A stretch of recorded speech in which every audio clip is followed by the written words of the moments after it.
Hello, everybody. Hi, I'm Dennis Prager. Welcome to my home for this week's Fireside Chat. I tell you, I am pretty amazed that given how much I travel, I'm still able to almost every week have a Fireside Chat. This is important to me, obviously. That's the reason I do it, because it's a real chance just to talk as a human. I mean, I always talk as a human, but I think you know what I mean. It's not staged, it's live. I just talk about what's on my mind. I don't have to follow the news. A lot of good stuff. By the way, please help PragerU and click on the donate link in this post.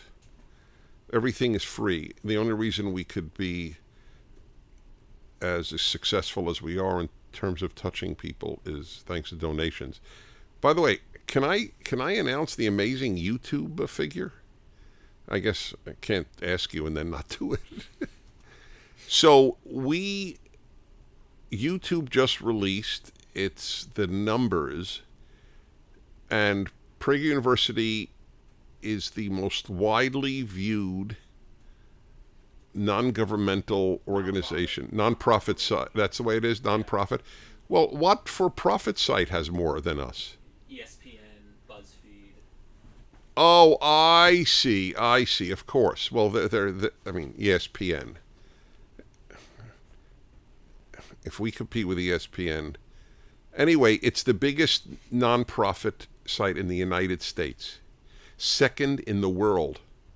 We're beaten by an animal site, by the way. There's nothing that does serious things that is close to us. That's a big deal. It means a lot of people are seeing these things. For good reason. We're very responsible, and we're also very entertaining. And that's a good combination. So thanks for watching. So you know what I want to talk about today? That's rhetorical, because you don't know what I want to talk about today. You couldn't guess. This news item, which was found for me, you have no idea how fortunate I am. People send me so many interesting things that I can't see everything, obviously. This was from the Washington Examiner. This blew my mind. The three major European countries are the United Kingdom, France, and Germany. Each of their leaders has no children. I find that so fascinating. But not just them. Listen to this. So France, Germany, Britain, Italy, Holland, Sweden, he's the prime minister, he has none of his own children, his wife has children. Luxembourg, Scotland, and the president of the European Commission. And I looked up just for fun, Belgium. The Belgian prime minister has one child with his partner. He is never married. If that doesn't tell you a lot of what you need to know about what's happening in the Western world generally and in Western Europe in particular, nothing will.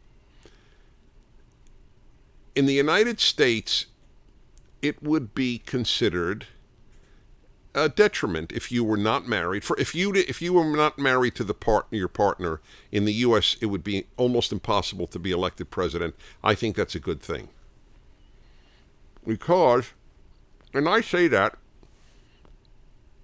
fully openly, having divorced. I am, I should talk about divorce once, because among the many, many, many foolish things that are said, and it bothers me when foolish things are said, it bothers me more than when I don't agree with someone, because it means people don't think clearly, that divorce is the enemy of marriage, or if you're divorced, how could you advocate marriage? It's like saying if you were in a car crash, how can you advocate driving? It's a tragedy, divorce, but it doesn't mean you don't believe in marriage. So anyway, just wanted to put that on the table, and now it's off the table. But this is a serious thing. No children. Now, maybe some couldn't have, but they could have adopted. I did. Why not? It's a beautiful thing to adopt a child. It's beautiful. It's the same thing. I don't give a damn about blood. I care about love, and I care about values. I don't care about blood. As I say about my children, and one of them is biologically mine. I say I love my children, not my seed. Okay, if you're in love with your seed, you are primitive.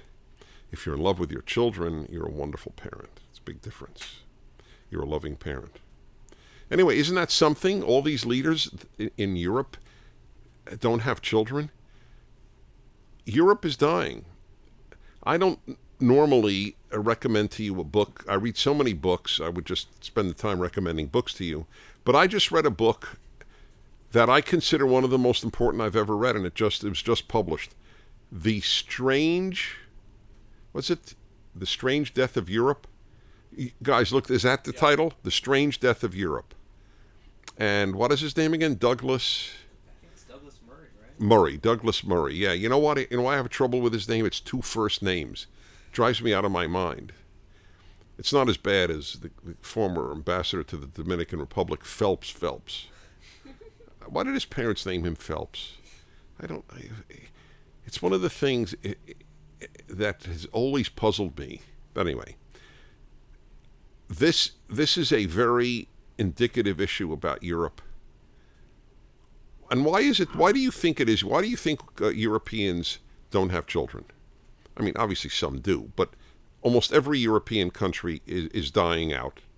They're not replaced. They're not even replacing. They're not staying the same. They are under replacement in births. Why do you think that is? Well, I'll tell you why. Because they don't believe in anything. That's why. See, people say that as people get richer, they have fewer children. But there's one huge exception to that. Religious rich people have children. A lot of them. If you were to meet a couple in the United States, okay, husband and wife, and they tell you they have 6 kids, let alone 8, 10, 12, you will immediately assume, correctly, that they are either a religious Catholic, an evangelical Christian, an Orthodox Jew, or a Mormon. Because they would be. Religious people have children. Secular people don't have children. Don't tell me you have secular friends who have children. You understand my point. I'm generalizing about, like, from the leaders of these countries. Europe doesn't believe in anything. That's his point. And guess what? They're bringing tens of millions of people into Europe who do believe in something. It's called Islam. And between millions who believe in something and millions who don't believe in anything, the ones who believe in something prevail. That's the thesis of his book, and that is exactly what's happening. Europe is becoming an Islamic society.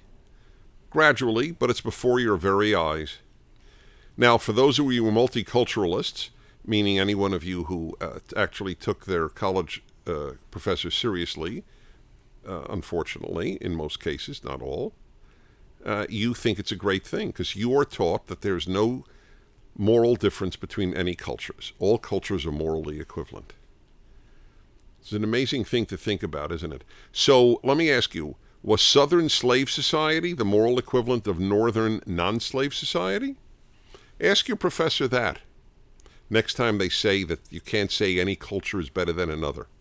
Was Northern non-slave culture this equivalent to Southern slave culture in the United States prior to the Civil War? Okay, it's nonsense. The whole point of life is to make moral judgments.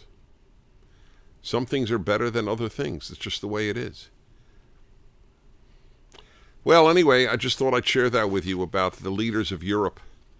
It's an amazing statistic. Blew my mind when I read it. Okay, let's go to your questions. Ethan from Columbus, Ohio. Ethan from Columbus, Ohio. Dennis, what is your view on tattoos? I've wanted to get one for the longest time, but my parents disapprove. I'm with your parents. Now, let me say something here. It's a very. I could talk about this for a while, and I might do that because I have given this a great deal of thought. First, I'm against tattoos for religious reason. I am a religious Jew, not Orthodox, but religious, and the Torah, the basic, I believe, divine document of the Jewish faith and indeed of the Christian faith, says do not tattoo yourself, and that's enough for me.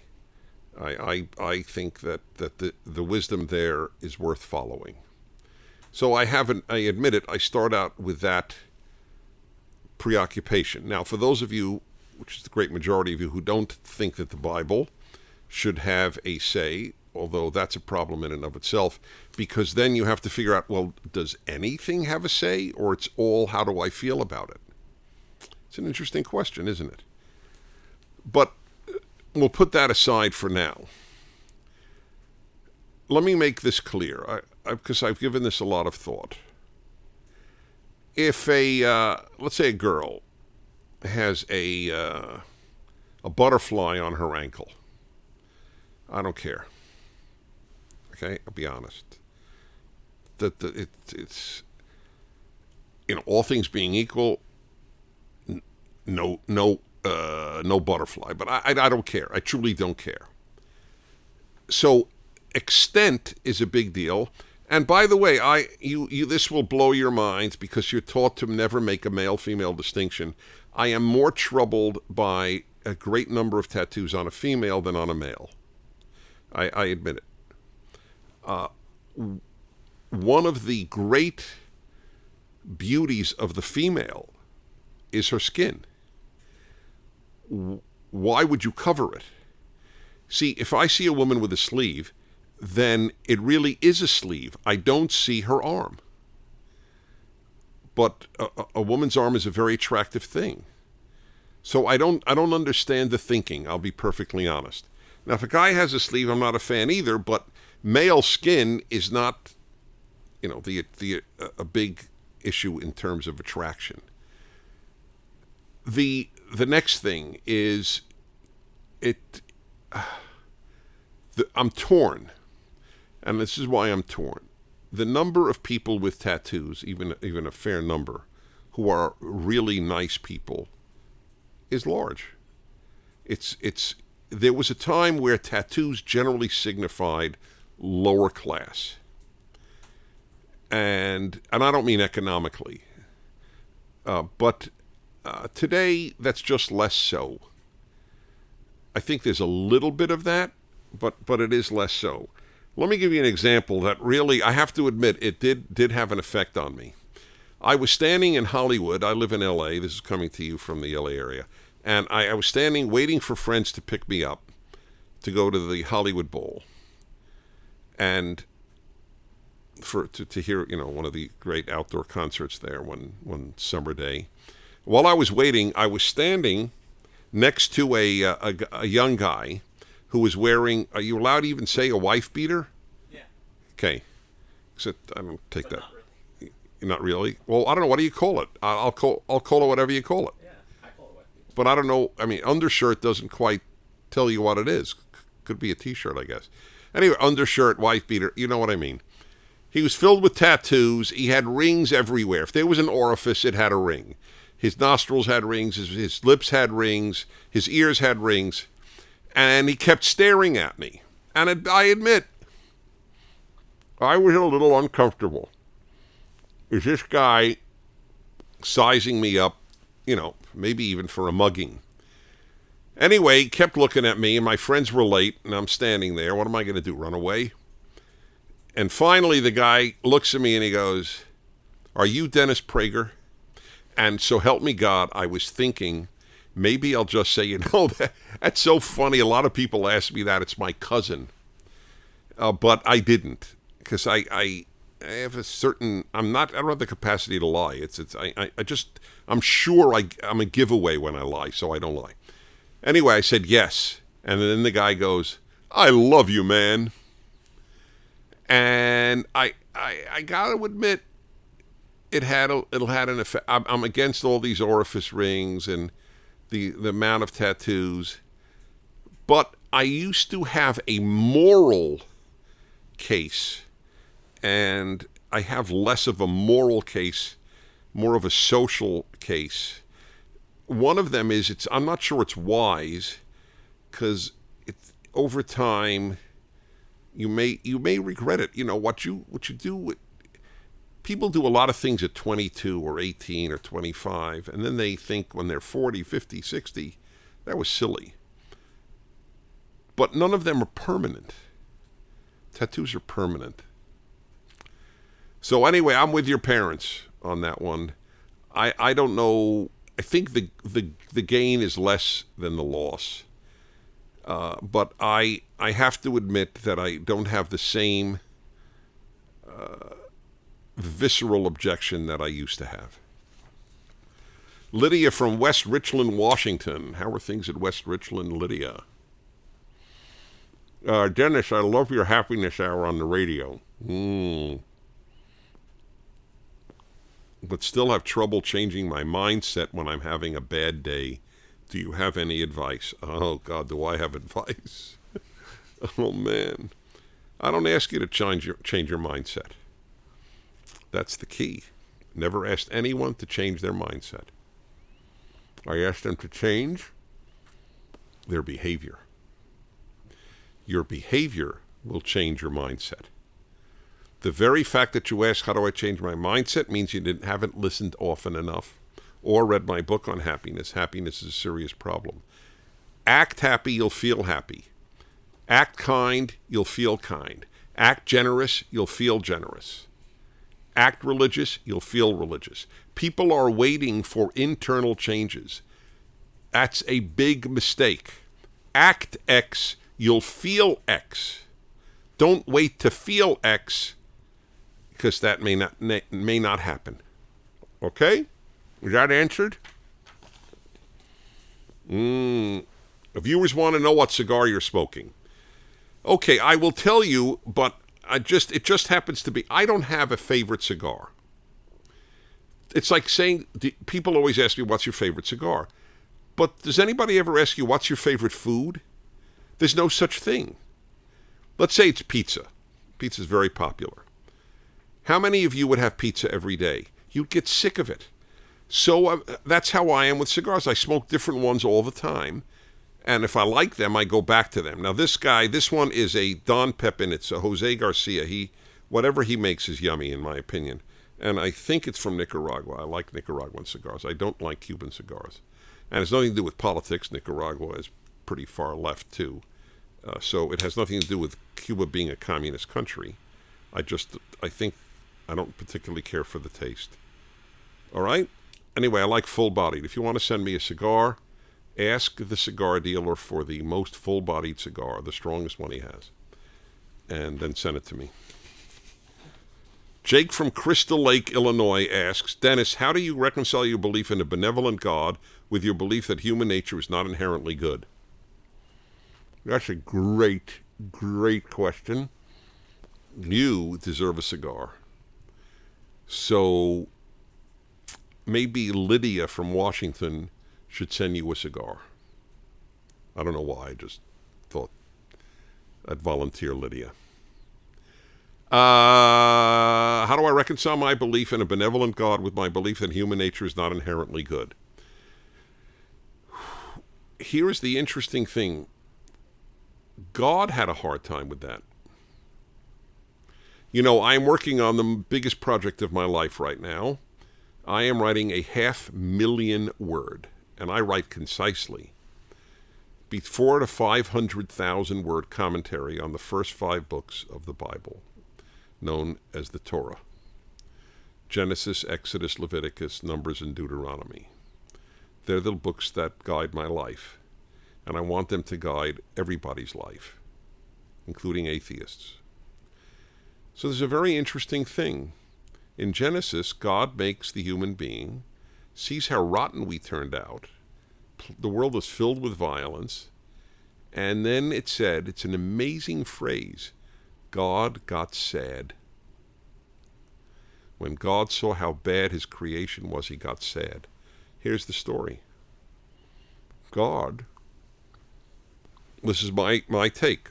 Other religious people may have a different take. God knows everything, but I don't know if he knows what humans will do. Because we can go against God's will. A dog cannot. A cat cannot. An ant cannot. A planet cannot. They're programmed.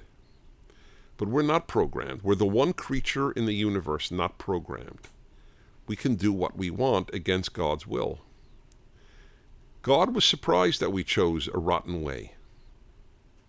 So a good God made us, and he gave us freedom. And perhaps, just perhaps, but it's based on the text, he didn't know what bad choices we would make, and then decided, wow, human nature isn't just good. It's got a big problem with bad desires. So that's how I do it. Anyway, if God made us only capable of being good, we wouldn't be human. We'd be robots. And I don't know why a benevolent God would make robots. Then there's no point to us. We'd just be walking, talking flowers. Callum, this is a book? That's a long, it is worth it? Is it Calum or Callum? Calum. From Wales in the United Kingdom. That's the beauty of this. This goes all over the world. And it is watched all over the world. It's a wonderful thing. I could sit in my study, in my home, and talk to people all over the world. That's the beautiful thing of the internet. A lot of bad stuff too. But you see, that's a perfect example. The internet is like the human being. It's a tremendous amount of good and tremendous amount of bad. Depends how you use it. Okay, Callum from Wales. Dennis, I was a Socialist Party member 3 years ago and now identify as a libertarian. PragerU contributed tremendously to my shift. Unrelated question. Before the unrelated question, let me bask in the joy of what you just said.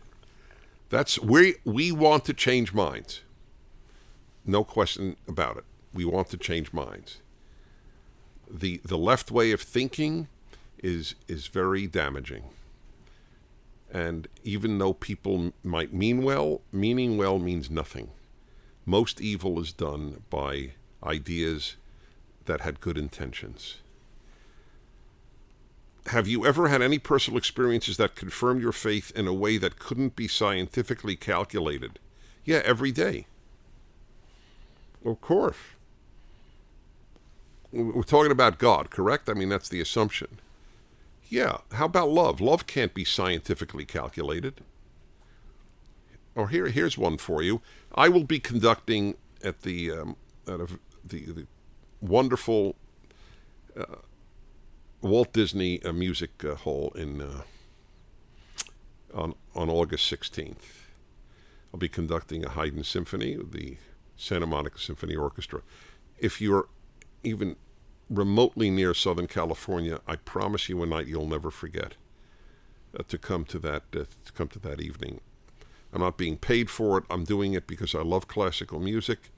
I know how to conduct, and I want to bring this joy of this music to people, because then I discuss the symphony, and it's just a blast.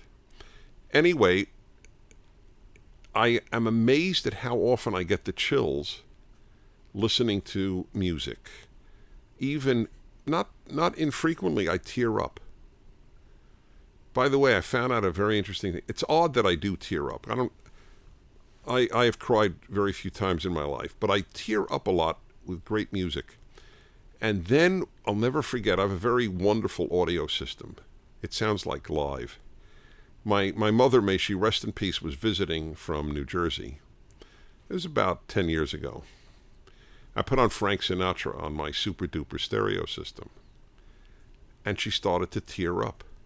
And I thought, wow, I think it's genetic. Most people don't tear up listening to Frank Sinatra, but I understood it. Anyway, that's not scientifically, what's your word? Calculated. What's scientifically calculated? What meaningful thing? You can scientifically calculate whatever science can measure, right? It can measure the amount of salt in the ocean. That science is great at that.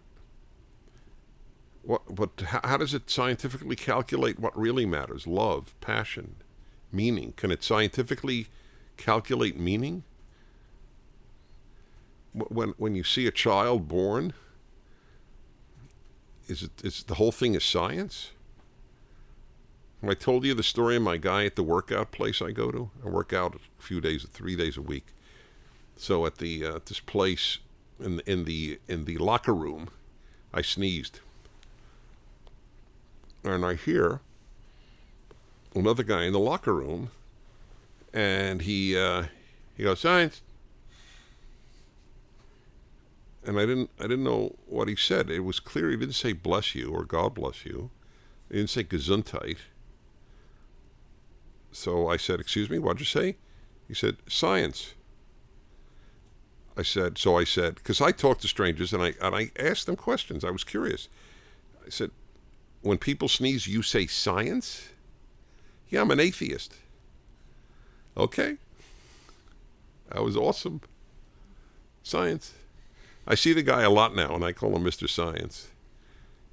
And, it's so interesting. So we started talking, and so I said, you're an atheist. Which I always find, why don't people say at least agnostic? He's certain there is no God? So sure enough, he was raised a Catholic. He rejected Catholicism, and now he's an atheist. People don't go to the middle. So if I understand people, including my own faith, I understand people who can't buy some of the doctrines of a certain faith. But why does that have anything to do with rejecting God? So anyway, Conrad from Knoxville, Tennessee. Conrad should meet Callum. From Wales. We should somehow arrange it. Dennis, what do you think is the ideal hierarchy in terms of personal priorities between God, family, country, work, and any other thing? What's your hierarchy? Well, God, family, country, work, or any other thing. Okay. By the way, just because I love grammar. There are about 86 people living who love grammar. I am one of them. Between is two things. Did you guys know that? You say between if it's two. You say among if it's more than two. Did you know that? You didn't know that? And you're a member of Prager Force? I know it now. I'll make sure everyone in Prager Force. I love that. That's a great answer. She knows it now, and she'll make sure everybody else in Prager Force knows it. That a girl. That's very interesting. God, family, country, work. My hierarchy is good. What is good and right? Now God would be on top, but it's a very hard thing. What does that mean in real life? Does that mean that? I guess it would mean if a family member did something truly evil, if a family member murdered, then I wouldn't say, well, your family member, let me give you a hug. It's what did my wife say? She has a great line. My wife raised two wonderful boys, and she told them, if you ever commit a crime and they arrest you, don't waste your dime on a phone call to me. That's part of the reason they're wonderful. She made it clear what her hierarchy was. Blood is not number one. And they love her. I mean, they adore her. It's an important issue. Two more questions. Zagreb from Croatia, that doesn't make sense. Zagreb is a city in Croatia. I don't think the guy's name is Zagreb. Zagreb, are you named Zagreb? Let me know. Maybe the other guy's name was Knoxville. Zagreb from Croatia asks, Dennis, how sure are you in terms of percentage confidence that God exists? I am, it's an interesting question. I would say 99%. And the reason I don't say 100% is that there is room for doubt. And let me just tell you, there's a great, again, biblical basis for my Torah. The name of the Jewish people is Israel. Israel, and it's in there. I didn't make this up. It says what Israel means. Israel means struggle with God. It's okay to struggle with God. What I don't understand is people who don't struggle with atheism. And finally, Joyce. Where's Joyce from? She didn't say. Maybe Joyce is in prison. It's reasonable. Can you watch this in prison? Are you allowed? I don't think you're in prison, but you should tell us where you're from. It's just fun to know. Anyway, Joyce asked, Dennis, why do you continue to live in the insane socialist state of California? You know, I ask myself that question on a regular basis. I've even told people, by the way, from all those states that California has announced they will not allow any of their state employees to visit, and now including Texas, because they don't agree with laws passed in those places, don't visit California. If California refuses to allow its employees to visit your state on state money, don't come here for a vacation. There are 50 magnificent states in this country. I've been to all 50. Every one offers something. Well, I'm not sure about Rhode Island. No, I'm kidding. Okay, it's just a joke. It's so small. You know, you could go from Massachusetts. What is it? From Massachusetts to Connecticut and not even realize you were in Rhode Island. I mean, it is very small. But anyway, let's see. Why do I continue to live in the insane socialist state? Because everybody I love is here. Not everybody. I take that back. My kids are not here. I mean, but my friends are here. Friends are a very big deal to me. If my friends moved, I'd move. And I will admit it. I will admit it. The weather is beyond belief. I can't deny that. The left is very lucky. If it weren't for the weather, the state would empty out. They would have a sign, will the last person leaving California turn the lights off? Please help support PragerU and click on the donate link in this post. That's right, please do. By the way, I ought to talk to you once about giving money. I tell you for myself, if I use a website, I contribute. I'm into photography. I give to these photography websites. They say, please help. I read their reviews of cameras and lenses. That's a free service they provide. I don't like taking anything for free. It's a very strong policy. It's aside, forget morality. It's dignity. I feel undignified if I take something for free. I don't want anything for free. So just a thought on that particular issue. And I guess that's pretty much it, isn't it, guys, for today. I hope to see you next week. Visit PragerU, our videos. And I will tell you about one thing on the videos. If you watch them once, it's not enough. And we don't get extra credit, because if you watch it 100 times on the same computer, it's still one view. So it's not for us that I'm saying this. You have no idea. You can't. There's no way for you to know how much work goes into every video. And every word is chosen carefully because we want a lot in 5 minutes. So it's worth watching a few times. With that, thanks for visiting with me. See you next week. I'm Dennis Prager.